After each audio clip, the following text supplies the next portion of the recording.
나는 지금도 강가를 걸을 때면 무릎에서부터 시린 바람이 먼저 올라오는 것을 느낀다.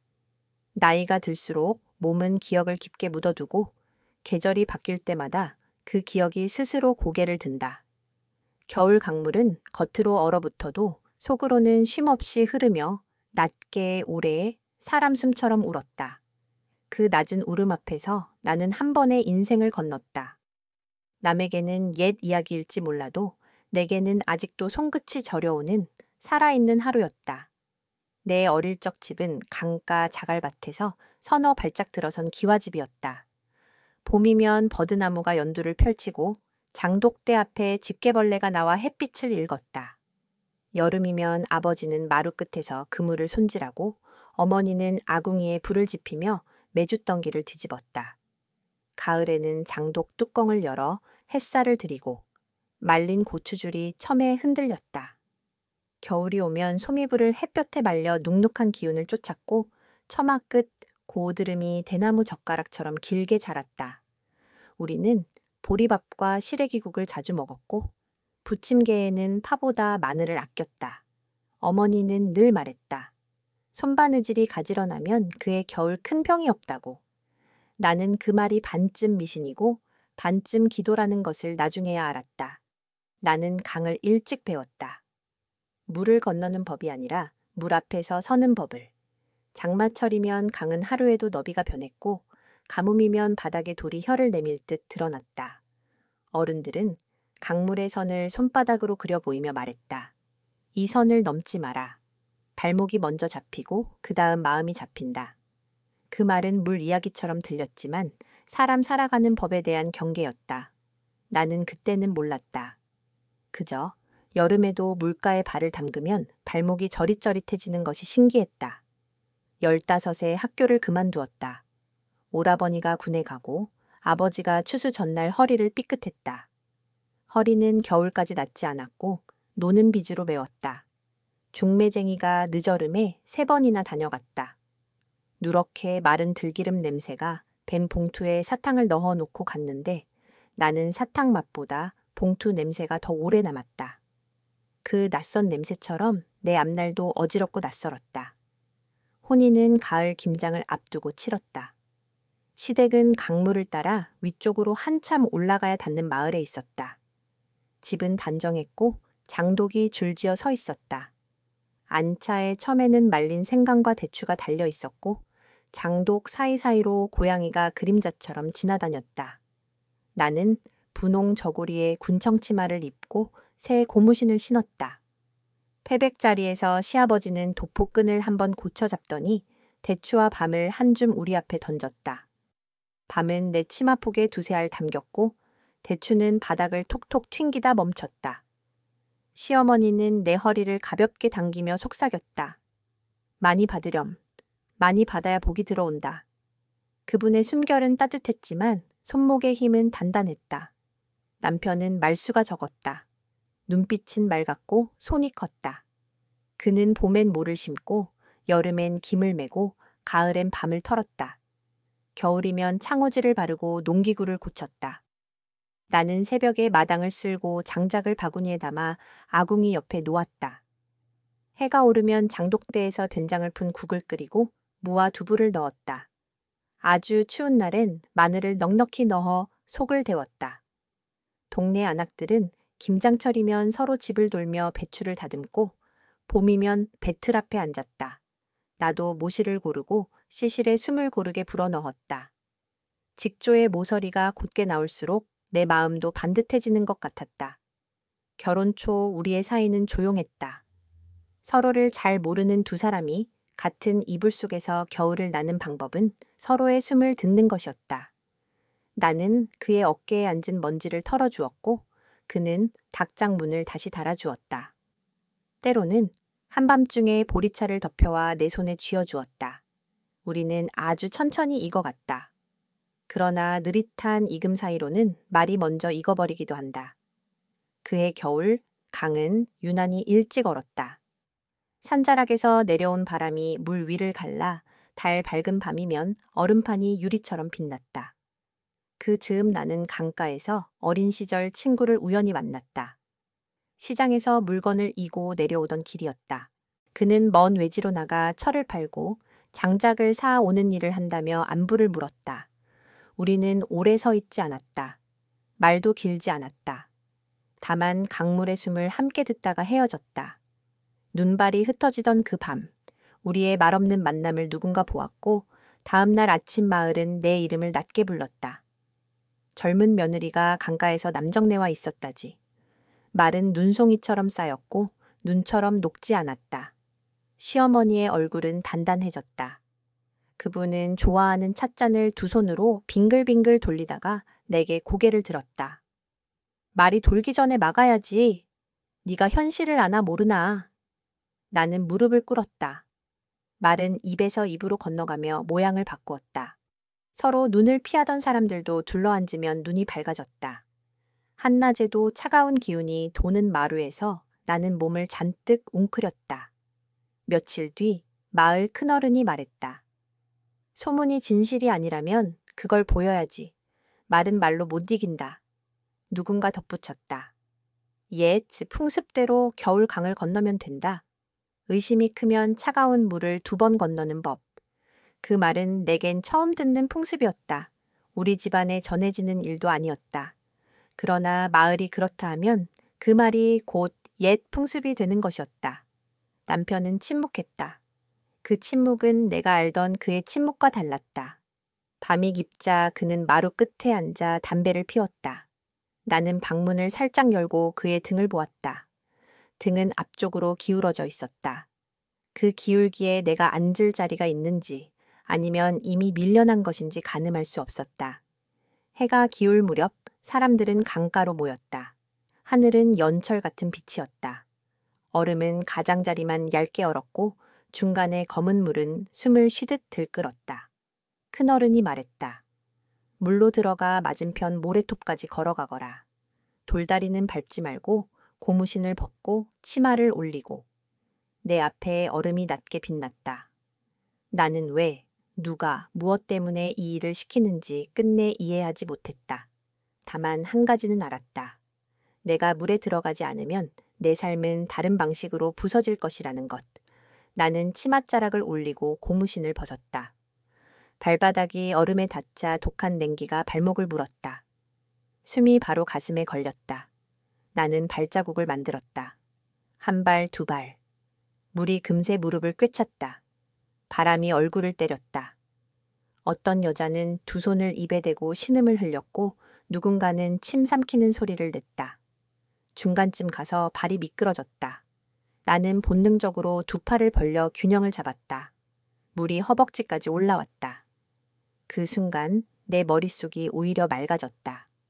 어머니가 꿰맨 솜저고리에 가지런한 바늘땀이 눈앞에 떠올랐고 시어머니의 단단한 손목이 느껴졌다. 나는 이걸 지나야 밥상으로 사람들 속으로 돌아갈 수 있었다. 눈발이 굵어졌다. 물 위에 흰 점들이 흩어졌다 모이고 다시 흩어졌다. 이를 악물고 1발을 더 내디뎠다. 굳은 살 밑으로 얼음이 파고드는 듯했다. 마침내 맞은편 모래톱이 발바닥에서 느껴졌다. 그 자리에서 한동안 꼼짝할 수 없었다. 다리가 내 것이 아니었다. 뒤에서 웅성거림이 일었다. 누군가는 됐다고 했고 누군가는 고개를 돌렸다. 그러나 큰어른이 손을 들었다. 옛 풍습은 한 번으로 끝나지 않는다. 되돌아와야 한다.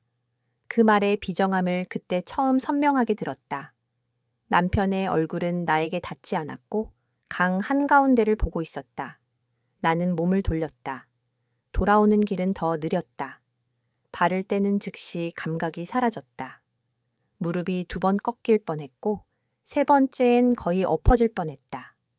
물 위로 뒤틀린 나뭇가지가 떠오르듯 내 앞에 허공이 펼쳐졌다. 손을 뻗었지만 잡히는 것은 공기뿐이었다. 나는 몸을 토막내듯 나누어 밀었다. 다리는 다리대로, 숨은 숨대로, 마음은 마음대로 따로따로. 가까스로 제자리로 돌아왔을 때 내 발은 핏기 없이 하얗게 질려 있었다. 누군가 외투를 내 어깨에 덮어주었다. 이것으로 충분하다는 소리와 그래도 사람 입은 못 믿는다는 소리가 동시에 들렸다. 나는 아무 말도 하지 않았다. 입술이 붙은 듯 떨어지지 않았다. 그날 밤 열이 올랐다. 가슴이 자갈처럼 덜컹거렸다. 닷새 동안 나는 앉았다 눕기를 되풀이했다. 물을 마시면 속이 뒤집혔다. 시어머니는 고구마죽을 쑤어와 수저로 조금씩 떠먹였다. 손등이 뜨거웠다. 남편은 방 안쪽에서 밤새 앉아 있었다. 그가 내 이마에 얹는 수건은 금세 식었다. 내 귀에 떨어지는 물방울 소리가 있었다. 그게 눈물인지 처마 끝에서 떨어지는 녹은 눈인지 나는 구분하지 못했다. 여섯째 날 열이 가라앉았다. 눈을 떴다. 가장 먼저 들어온 것은 대청의 빛이었다. 차가운 빛이었다. 다음으로 보인 것은 남편의 마른 손이었다. 손등에 긁힌 자국이 붉었다. 그는 말없이 내 손을 잡았다. 미안하다는 말은 끝내 하지 않았다. 대신 봄이 오자 그는 강가의 얕은 물목에 조그만 나무다리를 놓았다. 누구에게 허락을 구하지도 이유를 밝히지도 않았다. 자신이 가진 목재와 손놀림만으로 손이 닿는 길을 만들었다. 사람들은 그 다리를 건너며 한 번씩 멈춰 섰고 어떤 이는 말했다. 이렇게라도 놓은 게 어디냐. 나는 그 다리 위에서 오래 서 있었다. 발바닥에 감각이 돌아오는 동안 물소리는 아직 겨울을 벗지 못한 목소리로 낮게 흘렀다. 나는 그 소리를 들으며 생각했다. 나는 증명했다고들 말하겠지. 그러나 내가 건넌 것은 의심을 잠재우기 위한 증명이 아니고 살아서 다시 돌아오기 위한 길이었다고.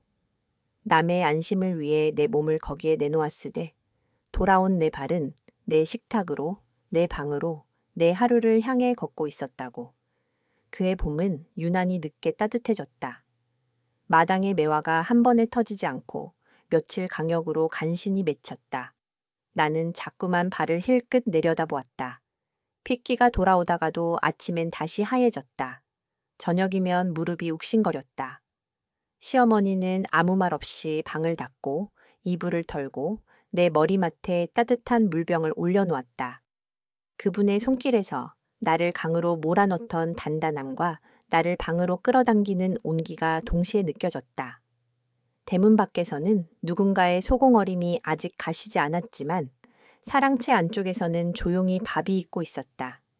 며칠 뒤 남편이 다리 난간에 거친 모래를 뿌리고 오래 문지르는 모습을 보았다. 비 오는 날 미끄러지지 말라고 손바닥이 벌겋게 달아오를 때까지 나무결을 되살렸다. 나는 그 등을 바라보다가 아주 천천히 마당을 건넜다. 나무다리 위를 한 발자국 또 한 발자국. 물은 봄의 냄새를 풍기며 흐르고 있었고 바람은 겨울의 마지막 숨을 내쉬는 듯했다. 다리 위에 서서 눈을 감으니 나는 다시 강 한가운데 있었다. 그러나 이번엔 얼음이 아니었고 돌아갈 길을 보여주는 살결 같은 나무가 있었다. 나는 그 위에 발을 얹고 오래 서 있었다. 그날 밤 내가 먼저 물었다. 당신은 왜 아무 말도 하지 않았지요? 남편은 잠시 대답하지 않았다. 긴 침묵이 지나가고 나서야 아주 낮게 말했다. 말로 막을 수 있을 줄 알았는데 막을 말을 못 찾았소. 그는 눈을 내리깔고 손을 보았다. 손등에 모래가 박힌 듯 거칠었다. 나는 그 손을 덮었다. 사과 대신 다리를 놓은 사람의 손. 그 손이 내게 내어준 말이었다. 그 말은 천천히, 그러나 분명하게 내 속에 닿았다. 여름이 들어서며 내 몸에 열이 완전히 빠져나갔다. 그러나 다른 자리에 작은 빈자리가 생겼다. 그 빈자리가 무엇인지는 그때 알지 못했다. 가을이 와도 겨울이 와도 우리에겐 아이가 오지 않았다. 나는 그 사실을 입 밖으로 꺼내지 않았고 누구도 대놓고 묻지 않았다. 다만 김칫독을 묻으며 흙을 고를 때, 장독대에 햇볕이 들어올 때 잠깐씩 내 손이 허공을 더듬는 것을 스스로 느낄 뿐이었다. 말하지 않아도 아는 것들이 있다. 그해 겨울 어둑한 대문을 닫으며 나는 속으로만 말했다. 나는 건넜다. 그리고 돌아왔다.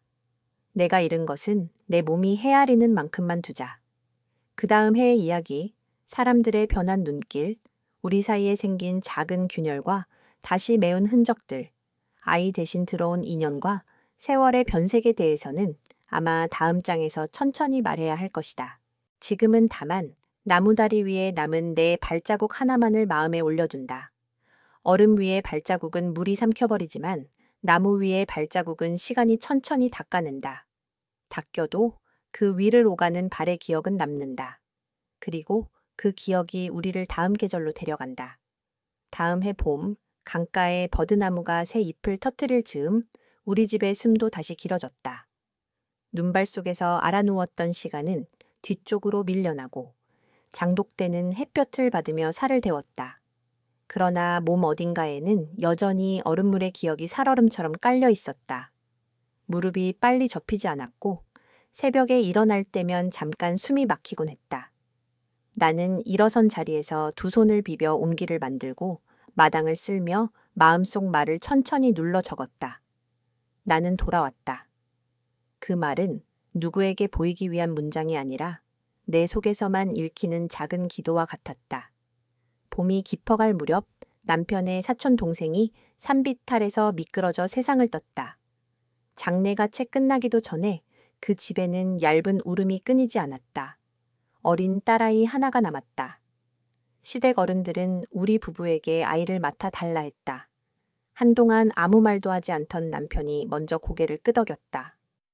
여기서 키웁시다. 그의 목소리는 흔들리지 않았지만 그 배경에는 지난 겨울의 침묵과 봄의 나무다리가 겹쳐 있었다. 나는 아이의 작은 손을 잡았다. 손은 가벼웠고 맥박은 빨랐다. 물은 무섭지만 다리는 길이야. 내가 그렇게 말하자. 아이는 입술을 세모로 모으고 고개를 아주 작게 끄덕였다. 아이와 함께하는 집안일은 사소한 것부터 새로 배치했다. 새벽에 장작개비를 한 줌 더 준비하고 밥상 양쪽에 수저를 하나 더 올려놓았다. 아이가 학교에 가는 길, 우리는 나무다리를 천천히 건넜다. 아이는 처음엔 다리 위에서 꼭 내 손을 잡았다. 바람이 세게 부는 날이면 손에 힘이 더 들어갔다. 나는 일부러 걸음을 늦추며 물소리를 듣게 했다. 저 소리 들리니? 얼음 밑에서 울던 소리가 아니야. 봄물 소리는 길 찾는 소리란다.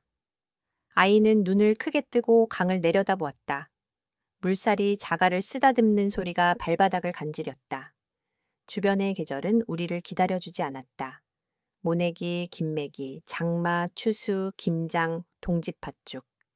사계절의 고리는 늘 같은 순서로 굴러갔다. 그러나 같은 듯 다른 게 사람 사는 일이었다. 아이가 우리 집에 들어온 지 3달쯤 지나 동네 몇몇은 뒤에서 수군거렸다. 자식이 없는 집에서 아이 키우면 복이 도는가, 그 복이 어디로 가는가. 말끝은 언제나 허공에 매달리다. 우리 등 뒤로 떨어졌다. 나는 장독 뚜껑을 들어 햇볕을 보여주며 속으로 대꾸했다. 복이 어디로 가든 밥은 이 집에서 먹고 자란다. 그 말은 비단 아이를 위한 것이 아니라 얼음물에서 돌아온 나 자신을 겨냥한 다짐이기도 했다. 여름에는 오이소박이를 담그며 아이에게 손맛을 가르쳤다. 오이를 십자 모양으로 갈라 소금에 잠깐 절이고 배추잎 대신 깨끗이 씻은 들깨잎을 한 장 깔아둔 뒤 속을 채워 넣었다. 아이는 손끝으로 소심하게 고춧가루를 집었다. 많이 묻히면 맵지 않아요? 매운 건 입에서 사라지고 남는 건 향이란다. 아이는 고개를 갸웃했다. 엄마들이 하는 말 같아요. 나는 웃었다. 나는 그 아이의 엄마가 아니었지만 어머니가 되는 마음의 길은 생각보다 더 조용하고 길게 이어져 있었다. 여름 끝 무렵 마을에 도로가 났다. 화물차가 하루에 2번 지나갔다. 먼지가 일어 빨래가 다시 누렇게 될 때가 많았지만 장날이면 바다생선이 더 자주 들어왔다. 라디오는 더 선명해졌고 먼데 도시의 목소리가 우리 방 안으로 기어 들어왔다. 아이는 라디오의 여자 아나운서 발음을 따라하며 칠판 대신 마루바닥에 글자를 그렸다. 어느 저녁 아이가 내게 물었다. 어머니, 어떻게 하면 사람이 약해 보이지 않아요? 뜻밖의 질문이었다. 나는 잠시 생각하다가 말했다. 약해 보여도 되는 때가 있고 강해 보여야 하는 때가 있어. 둘 다 배우면 돼. 강은 잠깐 얼어도 결국 흐르지 않니. 아이는 흐른다 하고 따라 말했고 그 말의 끝에 어떤 안도의 숨이 실렸다. 가을에는 밤나무 아래에 바구니를 3개나 두었다. 남편이 길게 장대를 들어 흔들면 밤송이가 우수수 떨어졌다. 아이는 처음엔 무서워했지만 곧 발을 넓게 벌리고 서서 밤송이를 발로 조심스레 눌렀다. 가시가 벌어지면 속에서 반들반들한 밤이 얼굴을 내밀었다. 이렇게 조심히 서두르지 말고. 내가 말하면 아이는 네 하고 대답했다. 그 대답의 끝에는 겨울 한가운데서 내가 몸을 조각내듯 밀던 호흡이 떠올랐다. 조심히, 서두르지 않고, 그러나 멈추지 않기. 겨울이 오자 마을의 오래된 말이 다시 고개를 들었다. 어느 집 며느리가 장에 다녀오다가 객주와 웃으며 이야기를 나눴다는 소문이었다. 낯선 눈들이 모였다. 증명해야지. 누군가는 그렇게 말했다. 나는 그 말을 듣는 순간 손등이 서늘해졌다. 밤에 이불을 덮고 누웠지만 눈꺼풀이 쉽게 내려앉지 않았다. 아침이 되자 나는 시어머니의 옛 장독 뚜껑을 닦아 햇볕에 세웠다. 그리고 스스로에게 물었다. 누구의 안심을 위해 누구의 몸을 얼음물에 넣을 것인가. 오후가 되어 동네 사람들이 강가로 몰려갔다. 나는 아이 손을 꼭 잡고 따라갔다. 강가에서 나는 큰어른 옆에 서서 말없이 물을 바라보았다. 얼음은 가장자리부터 얼고 있었다. 바람이 불 때마다 얼음판의 표면에 얇은 가시무늬가 번졌다 사라졌다. 그 집 며느리는 겁에 질린 눈으로 주변을 보다가 내 눈을 잠깐 스쳤다. 그 눈빛을 보는 순간 나는 지난 겨울에 내 발바닥이 다시 저려오는 듯했다. 큰어른이 입을 열었다. 옛 풍습. 나는 그의 말이 끝나기 전에 앞으로 나섰다. 그 풍습, 우리 집안에도 이 마을에도 원래 없었습니다. 사람들 마음이 불안할 때 핑계로 꺼내 들었던 말일 뿐이죠. 사람들의 시선이 일제히 내게 쏠렸다. 큰어른이 눈살을 찌푸렸다. 어른들 앞에서 나는 그 말을 잘랐다. 누군가를 살리자고 다리를 놓는 건 어른이 할 일이고 누군가를 얼려서 안심하려는 건 어른 노릇이 아닙니다. 바람이 얼음 위를 훑고 지나갔다. 남편은 아무 말도 하지 않았지만 느리게 내 옆으로 다가와 섰다. 그의 손등이 내 손등에 닿았다. 아주 가볍게. 그 집 며느리는 급히 울음을 삼켰다. 나는 그녀의 손목을 잡고 다리 쪽으로 이끌었다. 다리는 사람을 건너게 하려고 있는 거예요. 나무다리 위에서 그녀는 크게 숨을 들이마셨다. 그리고 돌아섰다. 그날 저녁 마을은 오래 조용했다. 그 겨울 이후 우리 집 밥상에는 조금 다른 기운이 돌았다. 김치 국물을 덜 짜게 끓이고 장떡을 부칠 때 파를 더 굵게 썰었다. 아이는 학교에서 돌아오면 다리 위에 올라가 책을 읽었다. 남편은 새 판자를 더 들여와 다리 아래 기둥을 보강했다. 물살이 바뀌었소. 그는 짧게 말했다. 나는 끄덕였다. 사람들의 말도 마음의 물길도 계절마다 변했다. 중요한 건 그때그때 다리의 균형을 다시 맞추는 일이라는 걸 알았다. 세월이 한 바퀴 더 돌아 장마가 거세게 왔다. 물이 불어 강이 본래 자리에서 넘쳤다. 어느 밤 쿵 하는 소리와 함께 나무다리가 한쪽에서 부러졌다.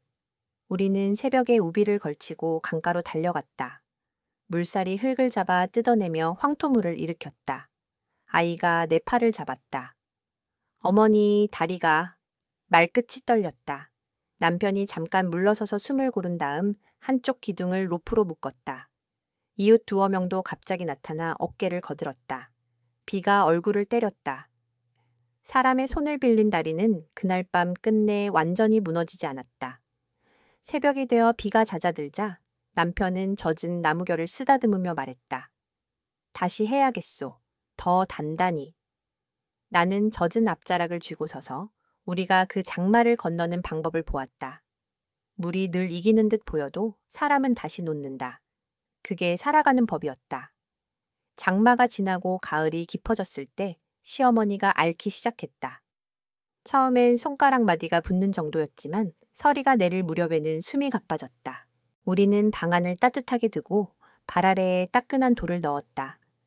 시어머니는 내 손을 꼭 잡고 숨이 남아 있을 때마다 짧은 말을 덧붙였다. 네가 겨울을 건너오던 날 나는 그 말이 그 다음으로 나아가지 못했다. 압니다. 내가 대답하면 그분의 눈가가 젖었다. 그리고 어느 봄 금음 시어머니는 조용히 눈을 감았다. 장례를 치르는 동안 나는 제사상 앞에 앉아 대추와 밤을 가지런히 놓았다. 술을 3번 올리고 향을 피웠다. 어린 시절 패백 자리에서 내 허리를 당기던 손, 겨울밤 내 이마에 물수건을 올리던 손, 장독의 뚜껑을 쓱쓱 닦던 손. 그 모든 손의 온도와 단단함이 함께 떠올랐다. 우리는 누군가의 손을 미워하면서 동시에 그 손을 그리워하는 법을 배운다. 그것이 가족이라는 것을 나는 상복의 매듭을 고쳐 맬 때 비로소 깊이 깨달았다. 아이, 이젠 우리 딸이라는 호칭이 아무렇지 않았다. 가 중학생이 되자 글을 곧잘 썼다. 학교에서 상장을 받고 돌아온 날 남편이 시장에서 돼지고기를 사왔다. 식탁 위에 김이 오르는 고깃국이 올랐고 딸은 젓가락을 들다가 말았다. 아버지, 다리 고쳐주세요. 비 오면 미끄러워요. 남편은 고개를 끄덕였다. 다음 날 그는 모래를 더 곱게 갈아 나무 판자에 문댔다. 비가 와도 덜 미끄러지게 나무결을 다시 살렸다. 손바닥은 벌겋게 달아올랐고 그 위로 작은 물집이 맺혔다. 나는 그 손을 붕대로 감싸며 생각했다. 사람의 미안함이 말로 나오지 못할 때 손은 대신 길을 만든다. 다리, 장작, 창호지, 그리고 밥 한 그릇. 세월이 더 흘러 딸이 고등학교를 졸업하고 도시에 있는 공장 사무로 들어갔다. 빈방은 생각보다 넓고 밤이 생각보다 길었다. 나는 저녁마다 씻은 쌀을 대접에 담았다가 다시 반으로 덜어냈다. 2사람의 밥은 3사람의 밥과 다르게 익었다. 남편은 조용하니 좋지 라고 무심히 말했고 나는 그 말이 얄미워 며칠을 말없이 지냈다. 어느 저녁 된장찌개에 감자가 크게 들어간 날 나는 숟가락을 내려놓고 말했다. 겁이 나서 그래. 남편이 고개를 들었다. 무엇이? 빈방이, 빈마당이, 빈의자들이. 너와 나 둘만 남는 게. 남편은 잠시 나를 보다가 아주 낮게 말했다. 나도. 그날 밤 우리는 강가를 걸었다. 물은 여름으로 들어가는 문턱을 건너는 중이었다. 개개비가 울었다. 우리는 물에 발끝을 대지 않았다. 다만 물소리를 들었다. 그 소리에 우리의 두 숨이 섞였다. 딸의 혼사는 간소하게 치렀다. 예식장에서는 짧게 집으로 돌아와 작은 패백상을 차렸다. 나는 대추와 밤을 하나씩 쥐어주며 말했다. 원하는 만큼만 받아. 딸은 웃었다. 사위의 아버지는 고개를 끄덕이며 말했다. 옛날과 다르게 하자고 했습니다. 그 말이 내 가슴을 환하게 비췄다. 긴 겨울 뒤 첫 햇살처럼. 혼인 뒤에도 딸은 종종 집에 내려왔다. 명절이면 송편을 같이 빚었다. 반달 모양을 만들고 속으로 참깨와 꿀을 넣어 손바닥으로 굴리면 번들거리는 빛이 났다. 딸은 도시에서 배운 말투를 반쯤 섞어 내게 물었다. 엄마, 사람들은 왜 그렇게 누군가를 시험하고 싶어 할까요? 나는 송편을 하나 들어보이며 웃었다. 떨어뜨리지 않고 모양을 지키는 법을 배우는 건 좋아. 그런데 그걸 남의 입에 억지로 넣으면서 굳이 이 모양으로만 먹어야 해 라고 하는 게 문제지. 딸은 피식 웃었다. 엄마는 말이 늘 깔끔해요. 나는 어깨를 으쓱했다. 깔끔하게 말하기까지 얼음물과 나무다리와 장마와 장독대가 필요했을 뿐이었다. 남편은 70이 가까워서야 편지를 쓰기 시작했다. 딸에게, 손자에게, 이웃에게. 글씨는 반듯하지 않았고 문장은 자주 끊겼다. 그러나 마지막 줄은 늘 같았다. 건강하소. 사람들은 그 한 줄을 좋아했다. 글씨의 삐뚤빼뚤함 속에 그의 마음결이 보였다. 어느 겨울밤 바람이 들창문을 얇게 흔드는 소리를 듣다가 남편이 불쑥 말했다. 그날 널 막았어야 했소. 나는 대답하지 않았다. 그의 손등에 내 손을 올리고 말없이 눌렀다. 우린 못했지. 대신 다리를 놓았잖아. 그 말은 자랑도 용서도 아니었다. 사실의 확인이었다. 그 확인이 우리 둘의 늙음을 부드럽게 감싸주었다. 세월이 더 흘러 남편의 기력이 급히 빠지는 계절이 있었다. 가을이 깊어가던 때였다. 밤을 털다가 갑자기 허리를 부여잡고 주저앉았다. 나는 그를 부축해 방 안으로 들였다. 그날 이후 그는 손에 연필을 더 오래 쥐었고 마당을 쓸 때도 잠깐씩 쉬었다. 나무다리는 이미 우리 손을 떠나 마을 아이들이 뛰어놀다 단단하게 굳어 있었다. 콘크리트 다리가 강 위로 놓였고 화물차는 더 자주 지나다녔다. 그러나 사람 몇은 여전히 나무다리를 택했다. 익숙한 길은 몸이 먼저 기억했다. 겨울, 달빛이 얇게 얼음 위를 굴리는 밤에 나는 강가를 걸었다. 콘크리트 다리 밑으로 물이 검게 흘렀다. 바람은 사납지 않았고 숨은 고르게 오갔다. 나는 나무다리 난간에 작은 자갈 하나를 올려두었다. 손 안에 있던 자갈이 햇살을 받아 따뜻해지던 그 여름날을 기억하며 나는 건넜다. 속으로 그 말을 다시 읽었다. 남에게 증명하려고가 아니라 내 삶의 식탁으로 돌아오기 위해. 나는 돌아왔다. 얼음에서 물로, 물에서 나무로, 나무에서 흙으로. 그리고 나는 산다. 같은 밥을 오래 먹고 같은 길을 오래 걸으며 다리를 같이 고치면서. 남편은 봄날처럼 조용히 떠났다. 아주 깊은 새벽, 창호지 뒤, 빛이 밝아오기 직전. 그의 얼굴은 오래된 나무결처럼 잔잔했다. 나는 그의 손을 잡고 앉아 그가 평생 풀지 못한 말매듭을 손끝으로 천천히 만졌다. 다음 날 마을 사람들은 조용히 모였다. 누구도 큰 소리를 내지 않았다. 장례를 치르고 돌아온 밤 나는 강가로 갔다. 물소리가 낮았다. 나는 난간 위에 자갈을 하나 손에 쥐었다가 다시 내려놓았다. 다리를 건너 돌아오며 나는 생각했다. 사람이 다른 사람에게 남기는 것은 큰 말이 아니라 작은 다리와 작은 밥, 그리고 손등의 온기. 남편이 내게 남긴 것, 내가 남편에게 남긴 것이 바로 그것이었다. 이제 나의 하루는 더 단순해졌다. 새벽에 마당을 쓸고 장독대 뚜껑을 들어 햇볕을 보여주고 작은 화분에 물을 준다. 손자가 오면 강가로 나가 버드나무 잎을 따서 손에 올려준다. 손자는 묻는다. 할머니, 물은 왜 맨날 흘러? 나는 웃으며 대답한다. 멈추면 썩거든. 손자는 다시 묻는다. 그럼 사랑은 왜 매일 먹어? 나는 고개를 끄덕이며 말한다. 굶기면 말라서. 손자는 고개를 크게 끄덕이고 자잘한 돌멩이를 물속으로 던진다. 파문이 둥글게 퍼진다. 나는 그 둥근 울림을 오래 바라본다.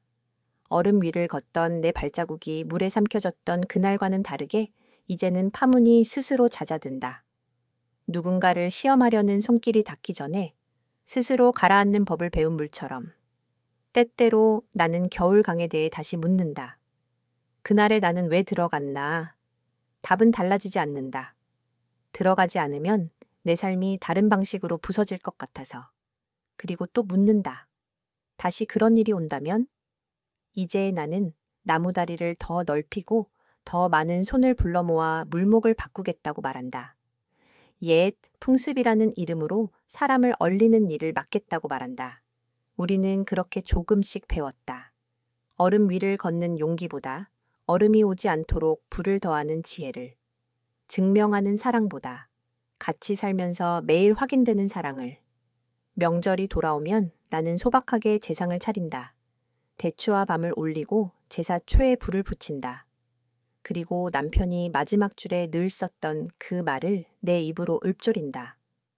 건강하소. 살아있는 이들에게, 떠난 이에게, 아직 오지 않은 계절에게. 건강하소. 그것이면 충분하다. 그것이 우리가 서로에게, 이 강에게, 이 다리에게 줄 수 있는 최선의 인사다. 손을 맞잡아 다리를 건너는 동안 혹여 누군가의 발목이 잠깐 얼어붙더라도 옆 사람의 온기로 녹여줄 수 있기를. 나는 오늘도 난간을 쓰다듬고 천천히 걷는다. 오래된 나무결을 타고 온기의 기억이 손끝으로 올라온다. 나는 안다. 사랑은 증명하는 일이 아니었다. 다만 살아내는 일, 매일의 밥과 계절, 서로의 손등으로 조금씩 이어가는 일. 그것이 내 평생의 답이다.